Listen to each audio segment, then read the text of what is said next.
Earth, Earth, Earth is the latest film by Daïchi Saïto, a US-based filmmaker and teacher at Bingham University. A co-founder of the Montreal-based artist-run film lab Double Negative Collective, he is a recipient of the Tiger Award for short film with his previous film, Engram of Returning, and has regularly presented his films at IFFR since 2008. Earth, Earth, Earth has found its world premiere here at IFFR. Kim Knowles is lecturer in alternative and experimental film at Aberystwyth University, an experimental film programmer at the Edinburgh International Film Festival. She published her book, Experimental Film and Photochemical Practices, in 2020. Daïchi, hi. Hi. It's really nice to have this opportunity to chat with you about your Yeah. work. As you know, I'm a really big supporter of your work, and Thank you. we've screened a few of your films. I think the last three films, Trees of Syntax, Leaves of Axis, Never a Foot Too Far even, and then Engram of Returning. We've screened all of those works at the Edinburgh Film Festival, and even had the privilege of having you present at one of those screenings. And actually it was at Rotterdam that I first encountered your work. So in preparation for this, I've been thinking quite a lot about your previous work and what drew me to it at the start. And I think it was this real strong emphasis on the experiential in your work. You know, it was one of the first times that I really understood this notion of the haptic image, and you know, this kind of image that draws attention to the surface of the screen and implicates the body and like bypasses intellect in the sort of spectatorial process. And so what I wanted to ask you then, first of all, was how this sort of emphasis on in-betweenness or embodiment, or the emphasis on the haptic image, how that came about in the making of this film. I'm specifically interested in the journey that you went on, and the context of the filming and your relationship with the landscapes. I'll go on to ask you more about that, but I thought we might start by discussing where you were and how you engaged with those landscapes and how that fed into this sort of textural process. Yeah, so this project started quite a while ago. In 2015, I had the opportunity to travel to South America, to the Andes, in the Chilean side and Argentinian side. It was a sort of freestyle residency project organized by Una Mosna of Media City Film Festival.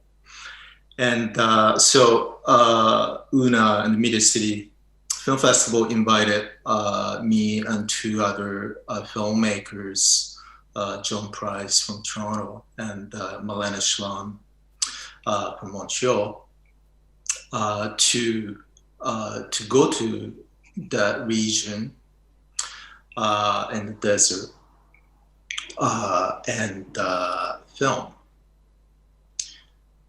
Make a film, or like a shoot film, and there was no restriction apart from the fact that we're gonna be traveling all together, three of us plus Una, who was there with us, so four of us traveling in this desert and filming for 2 weeks, a little less than 2 weeks, but it was a 2-week expedition, sort of, and so the source footage for this film comes from the material I shot there back in 2015, and it 5 years or something, like to finish this film. So it's like went through a long process. But so the shooting part of it, this trip, was relatively a small part of the creative process, and what followed afterwards was like much longer and more complicated processes. But yeah, so that's how it began, and yeah, so that was a trip, which was incredible. And can you say some, because I mean, what I understand from your work in general and this film in particular is that the filming, the images that you film, I get the impression that those source images are quite different to what you end up with in the final film, which is why I mean, I remember you telling me that Engram of Returning took like also years to make. Yeah. Because the filming is actually such a small part of what you're doing. And the real work, and it's visible in the films that you make, is in those photochemical handmade reworkings of the material. Mm-hmm. So the footage that you shoot goes through really quite extensive, labor intensive, time consuming stages of reworking. Right. So I'm wondering, I mean, this was actually a later question, but perhaps I'll ask it now, is, you know, to what does the original footage mean to you? What does the the filming process and does the experience of those landscapes and the experience of that that trip, does that affect what you do subsequently? Yeah, it's especially for this film, dealing with this particular landscape. And there's this question that, when I was thinking about the project before actually going there, you know, thinking about you know, ideas and what kind of formal strategies like I would like to take filming this landscape is that there's always this question about, you know, like you're going to this incredible place with this magnificent landscape that's just like a stunning, beautiful environment, and you there with your camera and like filming those beautiful things, and you know that situation makes you question, you know, what does that mean? Like, you know, what I'm like, how I'm going to deal with this like landscape. I'm not there to photograph beautiful landscape images and bring them back to show people, obviously. So my focus was how can I put it? I was like interested in the idea of bringing out, you know, attempting to bring out things that the landscape hides. You know, like you see landscape, like it's there, and it's, you know, static, immobile, this hard thing, mass of like earth, and you see that, but you know, it implies the things that's hidden, or like that the landscape contains that you don't necessarily see visually. You know, like a landscape being made up of layers, for example, like strata that spans, you know, enormous geological time, and this strata and of land, and so that there are things that you don't see, but you sort of like feel through the presence of that landscape. And so I was interested in finding ways to deal with those things. So in other words, try to find ways to engage with a certain notion of absence, what's not seen, through landscape imagery that I'm sort of like bound to because I'm traveling there to film, and it's inevitable that I'm going to film those beautiful landscapes. So, my idea was, how to generate images that are that originates from that actual landscape that I saw and that I experienced, but that are also like removed from that actual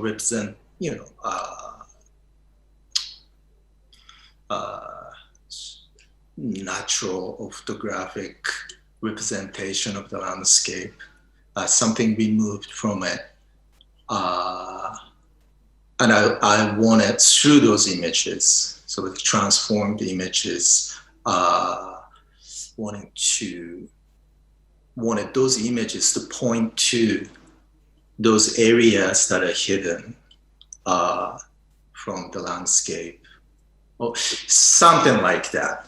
So that kind of idea was in my head.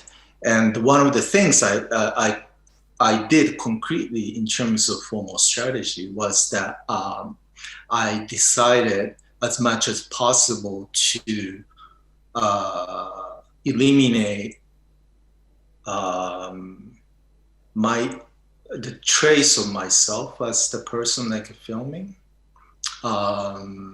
Like I didn't want to create the kind of imagery that that evokes this relationship between me with the camera, confronting this natural environment and like a filming, responding to it. I've made films where I took that kind of formal approach in the past, but this time I sort of like wanted to follow a very rigid visual composition and just like stick to it. And it's completely static. I was filming always with a tripod. It's not handheld.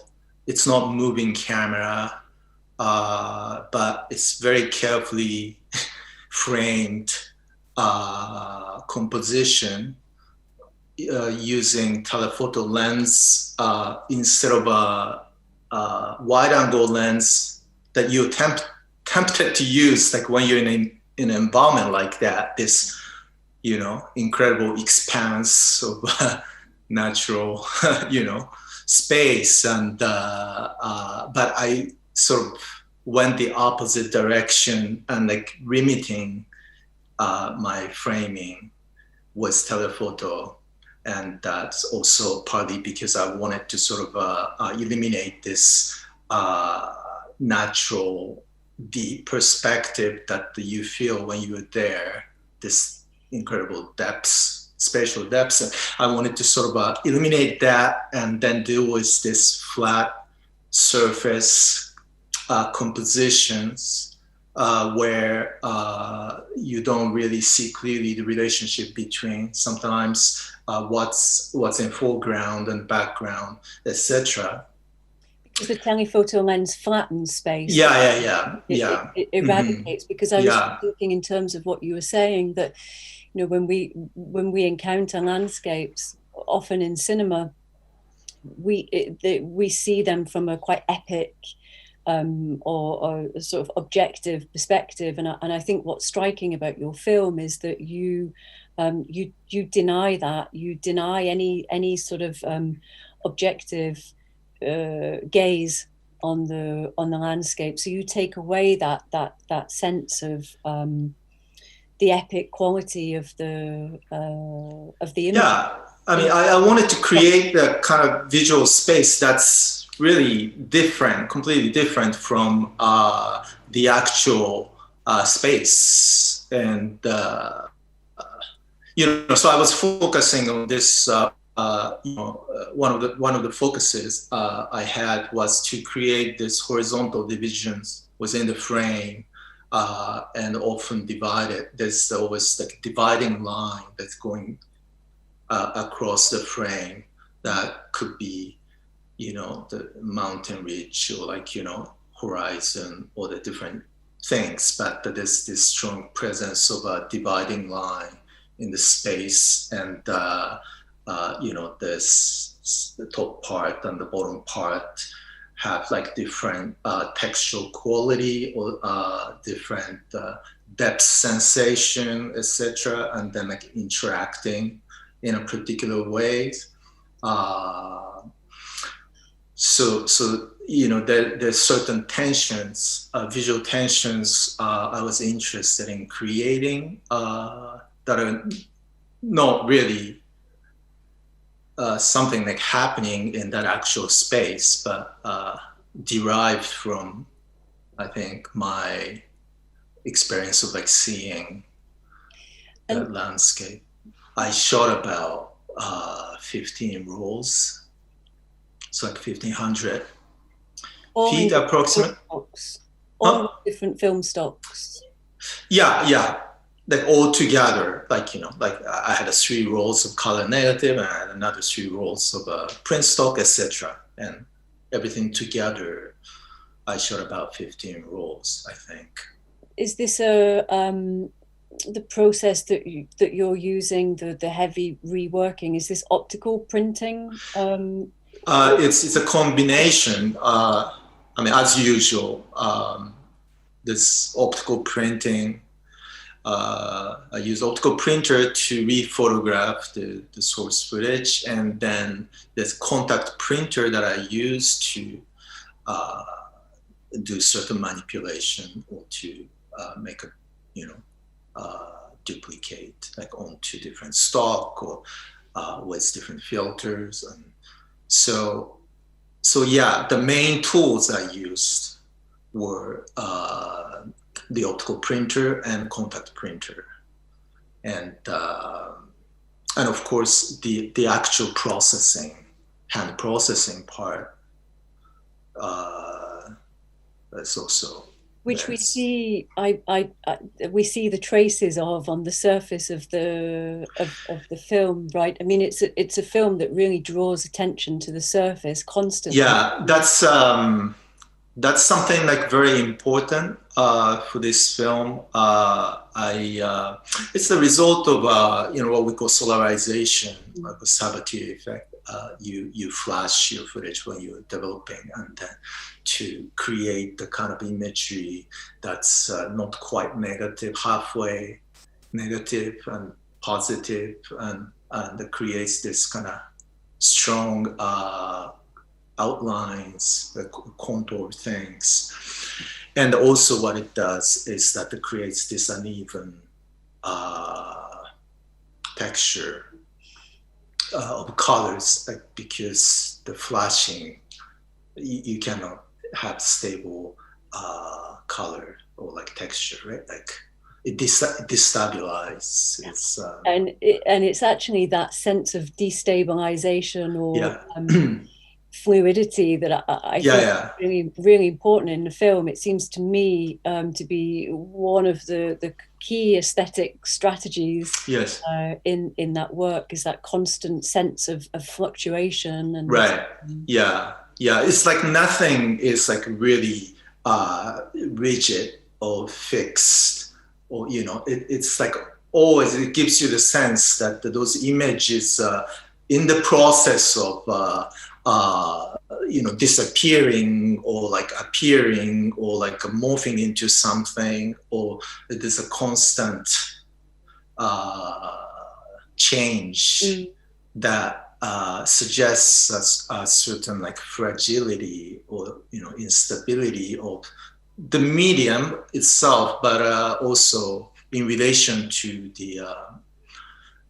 the landscape I shot, and I wanted to transform that landscape into something that sort of melts and changes, and as if it starts to speak, or it becomes like certain entity that, or like a strange creature almost, that starts to speak in some way, like visually, like metaphorically speaking.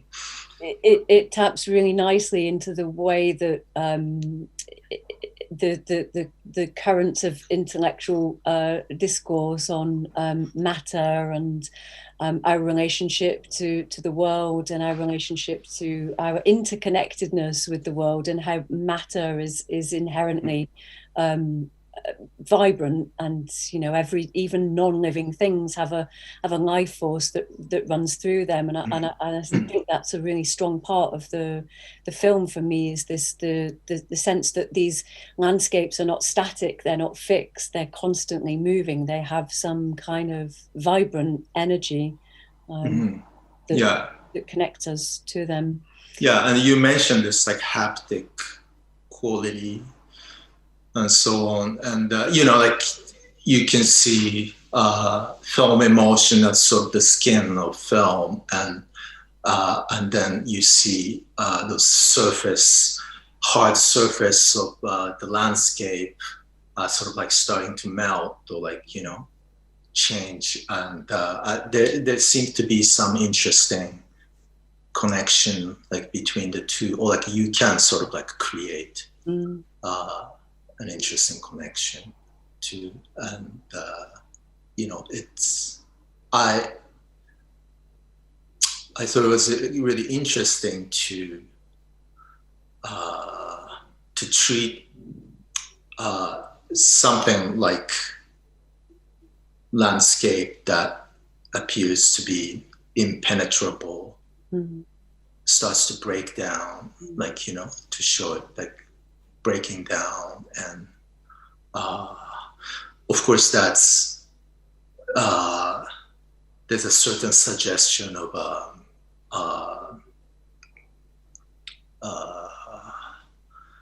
I don't know, I guess the film is like, I think some people might think the film is a little bit apocalyptic, or because they're kind of but I was thinking about the questions of extinction, and that's because of the kind of thing I was thinking in relation to those like layers, hidden layers of the landscape. I was just going to ask, maybe you could say something about the sound, because the sound plays quite an important role in that. Right. Yeah. The images come about. So, there's a kind of this heartbeat that comes in about 8 minutes into the film. There's a kind of in the sound, but then also in the images themselves. There's a one gets a sense of breath. We can kind of hear a kind of breath, but the images themselves like breathe. We feel like the images have some living quality. I know that you work often with the saxophonist Jason Sharp. Well, so I worked with him only once before with Engram Returning. That was the first time I worked with him. So this is the second collaboration. And before that, I made 3 films with Malcolm Goldstein. Okay. Also improvisation. Musician. So here you're do you see that the way that the sound develops in this film is different to your previous films? Do you see yourself moving in a different direction in terms of the sound design, or is that in one way? Yeah, in one way, we wanted to do what we could not do with engram. Like we had planned to do with engram of returning, but we couldn't because of certain technical issues, which was his work with breathing. No, sorry, sorry. His work with the heartbeat. But also breath, because that yeah, breath, yeah.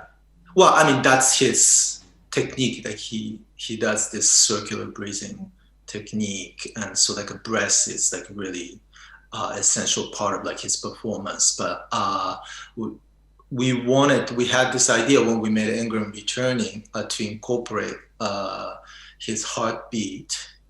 He had been doing this experimentation with taking the sound of his own heartbeat while he plays his saxophone, and then he modulates his own heartbeat while playing his instrument. And it takes like certain like equipment, something similar to medical equipment, and then there was some technical problem, like he wasn't able to do what he wanted to do, so it didn't happen for that film, and I wanted to use that for the next project, which was this one. So there's this beat-like sound that's his heartbeat, that he picks up as he plays his saxophone, and then like he changes things, you know. But anyway, so his performance, it's improvisation, sort of like structured improvisation, and it's pretty precise in the sense that we know exactly what needs to happen in here and then. So it's sort of like scored, but it's still staying as an improvisation, and it's in 3 parts. So it's basically it's not a single 30-minute improvisation to the film, but I structured the film in sort of like 3 parts, and each part is almost the same duration, like mostly. So it's like, you know, first part is about 10 minutes, a little bit less, and then second part is another 10 minutes, and then the last part. So that's the sort of general shape of the film. And he performed to each part separately. So there's 3 different improvisations that we put together in the mix. He created the sound structure in such a way that he could actually try to perform from the beginning to the end. But for the actual recording in the studio for the film, like we really needed to be precise, so that was not really possible. You know, we tried actually, but it wasn't possible. So we followed this visual structure in 3 parts, and then okay, so take the first part, and then he performs for the first part, and then he kind of picks up the end of the first part, and then continue on to the second part, and that's the second part improvisation, and then do the last one. And then in the end, these 3 parts were put together so that it appears as a one single piece that is reproducible, according to him, in a live situation, if that happens.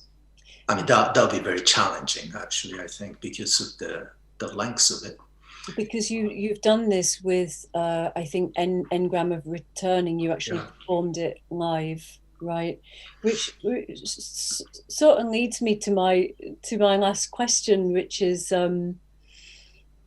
you know, I've always experienced your work in a cinema, projected on film, and that's always been quite central to the experience for me.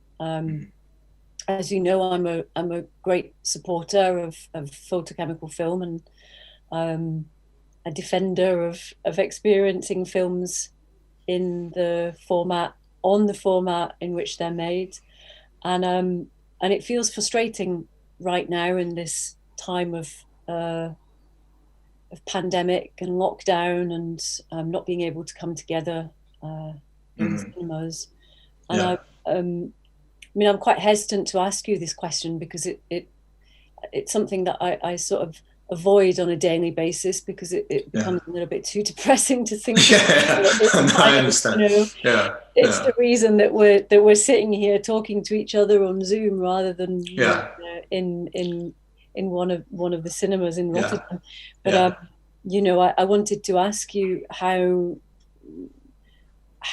you think this affects the experience of the film. I mean, I certainly feel left out of this new environment. It's. I mean, I don't want to dismiss this platform, like, you know, or anything, but it's just, you know, certain works don't really lend themselves to this platform, and that's kind of a fact. And I think my kind of film is one of them. And it's just, you know, what's unfortunate about this is that the certain formal concerns that, if I talk about my own film, that I have, sort of like become irrelevant in this way of viewing the work, such as, for example, you know, scale. Like, if you think about scale, I do think about, you know, like, a scale is kind of important, but like, I do think about, like, how, you know, visual composition and how things happen within the frame, like in relation to the actual scale of the image. And for example, Ingram returning, because like I was dealing with CinemaScope, this horizontally stretched format, you know, it was really important to think about this expanse, this particular composition, and how things that this, you know, peripheral at the edge can, you know, activate the other section of the frame, and, you know, things like that are important for me. So, but that becomes sort of like not that important, because like if you look at a small screen, and also, you know, with room lights on, and like you're aware of, like, you know, that space around the frame, and it's not just a black, you know, space in the cinema, that where images sort of like exist in a very particular way. And I think,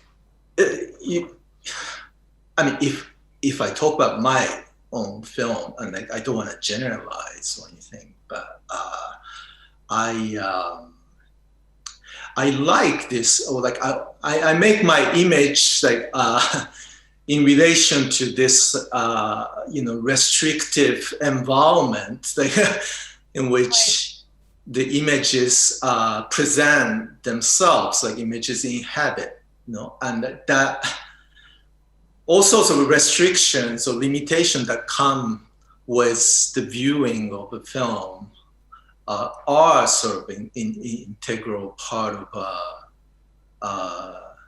the film itself. So that part is gone, like when you see it on like online virtual formats. So I think what this situation highlights, in fact, is what we've lost in this moment. And for me, your films are they're so important and impactful to be experienced in a cinema space. And I think if this period of digital everything teaches us anything, it's the importance of the cinema space, and the fact that online platforms can facilitate a viewing context, but they can never replace the actual cinema experience. And it's certainly something that's on my mind, because I'm wondering when it will be possible for us all to come together in a cinema and project film, 16mm film, 35mm film. And I think that people are starting to crave for it, right? I mean, like it's this like a whole year of like watching things online, and actually I haven't spent much time watching films online, because like when so much is available, all of a sudden like you actually don't get to see them, and you feel kind of overwhelmed. Right. Oh, there's so many things to check out, and you end up not watching them. I mean, I think it's fantastic that we've got so much access to things now, and that we're able to share work so widely. Geographical boundaries don't really seem to be relevant anymore. But I really hope that this gives us that desire to move back into the cinema and see works in that community. And a whole like experiential part of viewing films. Not that watching films online or on a computer screen is not experiential, but it's a different kind of experience, and it's not just watching film either, right? Like it's that whole community and meeting people. It's that in the actual physical space, and all together in the dark room cinema with the big screen, and the whole thing is, I think it's precious, and it really is. I miss that. So me too. But I guess we'll be all together in our separate dark rooms watching your film, and at least getting to experience it. Thank you so much, Daïchi. Thank you. Thanks, Kim.